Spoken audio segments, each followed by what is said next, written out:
but the barred owl makes a sound, and I see a hand up over here. So I have a feeling somebody may know the words we put to the call of the barred owl, or what it sounds like, because we put words to bird calls to help us remember them. Like the chickadee says its name, chickadee-dee-dee-dee-dee. What do you know about the barred owl's call?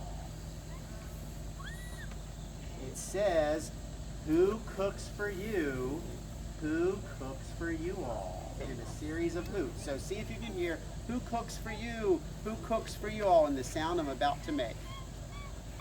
Who cooks for you? Who cooks for you? Barn owl doesn't make a hooting sound. It makes a screeching sound like this. Wow. And that's hard to do because you got to pull the air in to do it. But it's a reason they get the nickname ghost owl. Because of that screechy voice. In some countries they even call it a banshee owl.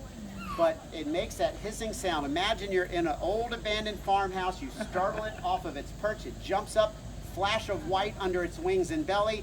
You're in an old haunted house. You had to just see and hear a ghost, but really you saw and heard the barn owl.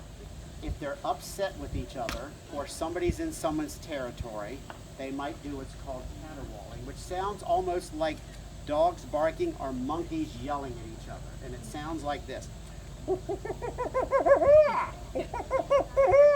Oh, I'm sorry, I might have just cussed. Anybody here speak owl? Neither do I or Jackson. So I could have been saying, "Aw, you're the cutest little owl." I could have been saying, "You're the ugliest owl." Or I could have been owl cussing that don't even know it. And a red-shouldered hawk. We'll pass them around and let you look at them close up. Feel the bottom and notice how it feels like sandpaper. And the toenails, which are the talons, are really sharp.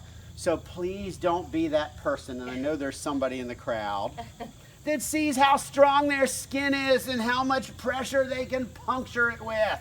Don't do that. But enjoy it, feel it, touch it, and you can see the bottom feels like sandpaper to help grip and hold the food in place. And the toenails are really sharp again. Stiff edge to them for the most part. And when they flap, the air hits it and makes that whooshing sound when the air goes around it. So I'm going to come by and flap this and see if you can hear some sound, that whooshing sound coming from it.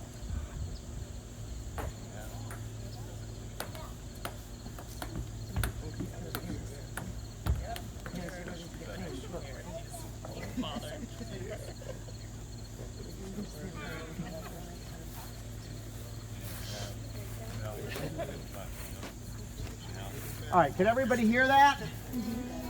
And that's again because the edge of the feather is straight, like a piece of cardboard on the edge, with gaps between the feathers at the edge, and that shape allows the wind to hit the wing and go through those little pieces and muffle the sound of the air. So see if you notice a difference when I come by with this one.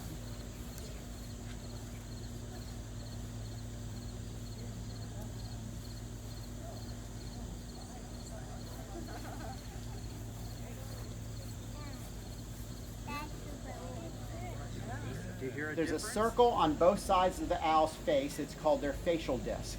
And birds, whether they're owl, hawk, hummingbird, or robin, do not have earlobes like we do. They have an opening on the side of their head. Feathers go around the edge of it. It's similar to our ear inside, but a little different. So instead of having the earlobes, they have feathers that funnel the sound back in it. And in the case of an owl, that shape of a satellite dish funnels the sound waves back under. So in order for the owl to kind of peek over its shoulder here, it has to turn like that to do that.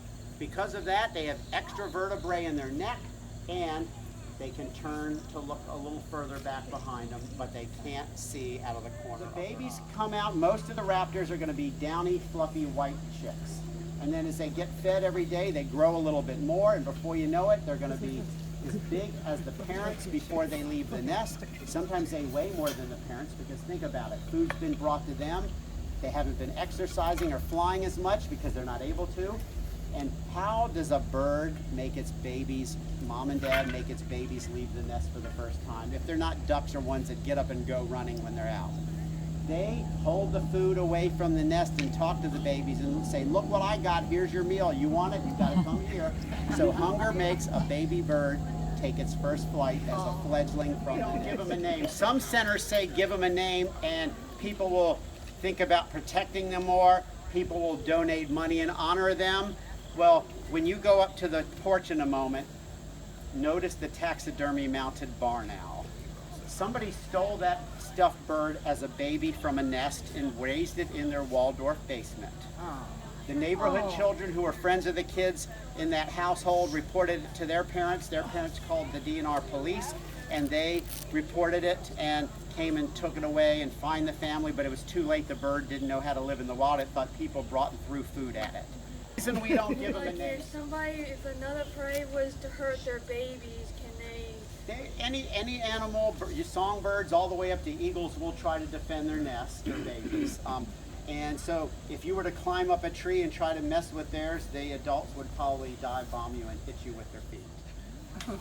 Do owls attack other birds' nests? They do not typically, especially if it's in their area. They do not eat the young birds and steal birds from the nest to eat close by to their house when they're raising the family, because if they do, when the young leave the nest for the first time, there's nothing close up and nearby to find. So they wait until the young are older and leave the nest before they start teaching them how to hunt in the area, and they might catch some of the birds from the area. They are a bird of prey, and they are here at this time from like middle February to beginning of March. They're returning from Central and South America. We actually have a taxidermy mounted. Come on down. We have a taxidermy mounted osprey up on the table, so after the talk you can come up and look at that. But they're smaller than the eagle. They have a white head with a brown stripe by the eye, and they have brown and white on the wings and body. They have a stripy tail. Doing the call like you did, like from a rooftop, are they calling for a mate? It depends. They could be calling for the mate. They could be talking to someone who's close in their territory, or telling somebody they heard in the woods, hey, this is my neighborhood, this is my territory, stay away from it, leave them alone. It's okay to give Jackson now a real applause for helping today.